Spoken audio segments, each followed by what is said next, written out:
Israel Hamas మధ్య చర్చలు మరోసారి విఫలమయ్యాయి. ఈజిప్టులో జరిగిన చర్చలు అసంతృప్తిగా ముగిశాయని హమాస్ ప్రకటించింది. చర్చల అనంతరం హమాస్ ప్రతినిధులు ఖతార్ వెళ్లిపోయారని పేర్కొంది.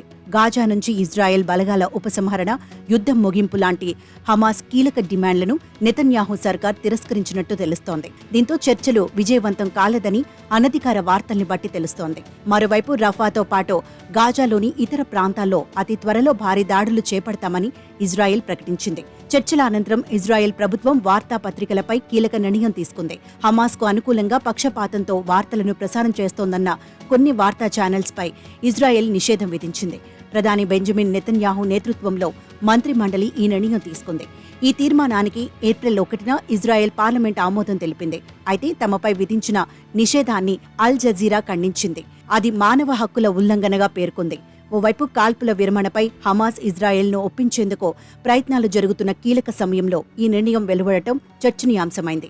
యుద్ధం ఆపాలని ప్రపంచ దేశాల ఒత్తిళ్లకు వెనక్కి తగ్గేది లేదని ఇజ్రాయెల్ ప్రధాని నెతన్యాహు తెలిపారు. ఒంటరిగానే హమాస్పై పోరాటం చేస్తామని, ఎవరి సాయం వద్దని పేర్కొన్నారు. ఇదిలా ఉంటే దక్షిణ లెబనాన్లోని మేస్ అల్ జబల్ టౌన్పై ఇజ్రాయెల్ జరిపిన దాడిలో 4 పౌరులు మృతి చెందగా పలువురు గాయపడ్డారని ఆ దేశ మీడియా పేర్కొంది. అయితే తాము హెజ్బుల్లా స్థానిక వివరాలను లక్ష్యంగా చేసుకున్నామని ఇజ్రాయెల్ తెలిపింది.